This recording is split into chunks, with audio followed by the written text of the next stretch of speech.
Hello, it's just me again with my message for this week and for this Christmas week. You're probably seeing this at Christmas or a day or two before. Happy Christmas to all. I hope you have a good and blessed one. And yeah, of course, there's bits of me that as I get older, I get grumpier.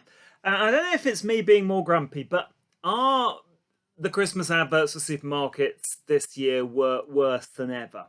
Um, yeah, I don't know. There seems to be a lot of rhymes around, particularly. I don't want to name too many supermarkets, but is it Aldi who keeps having sort of terrible rhymes? And by really very good actors who I just think, are they that desperate for? Well, they probably are that desperate for money. It's sad, really, isn't it? But yeah, the rhymes are getting worse. I thought, part of the thing about the advertising industry was it was supposed to employ the brightest creative talents actually because there's quite a lot of money to be made, but well, I think they could work on their rhymes a bit. Anyway, adverts are always interesting for how they attack Christmas, aren't they, and what they think Christmas is about and how they're going to sort of sell their products. Other supermarkets are available, but well, there's one in Welling anyway, so we can support local business by talking about the Tesco's advert. So, have you seen the Tesco's advert? A lot of people admit they've done something wrong, and then they worry that they're on the naughty list. They've given I think, a sister a bad haircut. They've been to the beach when they said they were working from home. Even Santa himself says that he might have taken a short holiday, and then through the sort of supermarket tannoy, they come sound. This year, there's no naughty list. Therefore, and of course, this is the clever piece of marketing. Buy all the treats you want. Really indulge yourself. There's no naughty list. Spend as much as you like, but please spend it at Tesco's because we are paying for this advert. So there we are.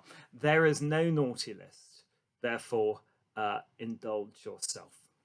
And I wondered to myself, is that a Christian message? And I thought, well, it sort of is and it isn't. It sort of raises interesting theological questions. Because I think my initial reaction was, that's dreadful. You know, there is a naughty list. People do things wrong and irresponsible and hurtful, and sin is a reality. And that causes human suffering. And to say there's no naughty list, just indulge yourself, is not a Christian response, and is not a reality of how things are. And so I was slightly full of indignation. But then I thought, well, except is it? I mean, it depends what sort of you give it a posh term, the theory of the atonement you have, because in a sense it is an absolutely sort of Christian interpretation. Because the point is that people have admitted what they've done wrong. They've said, well, I've done this. I've given the terrible haircut. I've got too many loo rolls. So they have kind of come out and admitted their sins, if you like. But then the judgment passed on them is there is no naughty list. And particularly if you have a sort of fairly Protestant view of the atonement, perhaps that's exactly what Christianity is, that actually we come forward, we know that we've done wrong, we know that we've sinned, we say, we confess what we have done wrong, and we know there is an issue to be dealt with. But then Jesus eventually looks at us. He sees, as the hymn says, isn't it, that look not upon us, but upon his anointed face. He looks at, if you like, Jesus instead of us, and says, actually, there is no naughty list. These sins have been wiped away by Jesus's sacrifice. So in a sense, it's slightly putting Tesco's in the kind of place of God, which isn't probably right, but there is a sense in which actually it is a very Christian view of what's happening. That, as I say, that people know there's a reality of sin, but know actually also in the end, because of what God has done in Jesus, there is no naughty list. So that might be another way of looking at it. I wonder, there may be other adverts maybe I shouldn't think so much about. supermarket adverts at Christmas, but yeah, they do always make me think. But they do raise another sort of theological issue, which again I really mentioned because somebody mentioned, well, a related issue in an email to me. It's always nice getting an email which isn't, it's a bit more sort of theological in scope.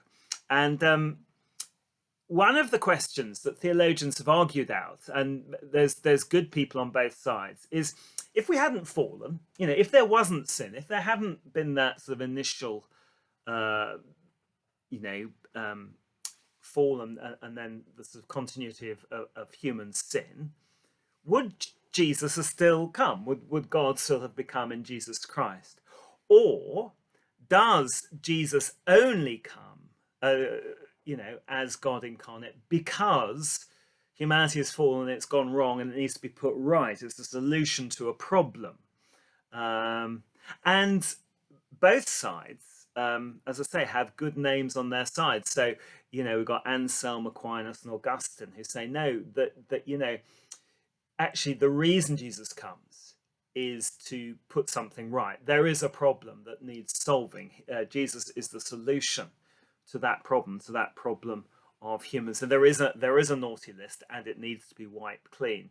And if there wasn't that need, we would just have lived, as in the Garden of Eden, etc., etc., forevermore. There would be no need. There are others, notable theologians. I mean, Duns Scotus is one, for instance, who say no, that actually, even if we'd remained in that sort of blessed state, Jesus still comes to us because God still wants to reach out to us in love. In the incarnation, it isn't just a solution to a problem. It is just an expression of his love. It's a sense of encouragement. It's a moral example of how to live the perfect sinless life. And all that could have happened whether we'd fallen or not. So again, it's one of those debates. It's not really something as a yes or no answer to. In a way, it's a bit of a game for theologians to think about. It sort of exercises the grey cells. But I suppose again it comes back to that sort of that question I have about that advert. I mean, is Jesus coming at Christmas a solution, simply a solution, that there's a naughty list and it needs to be dealt with? Or, if we all weren't on the naughty list, if we'd all been good, in that ultimate sense, would Jesus the Santa still come round giving round presents, as it were? It's an interesting question. Anyway, that's kind of enough really for Christmas. But it is interesting, isn't it, to watch these sort of Christmas adverts and all these things and just think, what did they actually say about Christmas? What are people actually thinking about Christmas? And I say the one that made me think most this year was that Tesco one, which, as I say, either, depends which way you take it, is either sort of not very Christian or is Christian. But that idea that, there is no naughty list, because actually our sins have been, because Jesus has come, and therefore, the good news is there is no naughty list, and the gates of the kingdom are open. Have a very happy Christmas.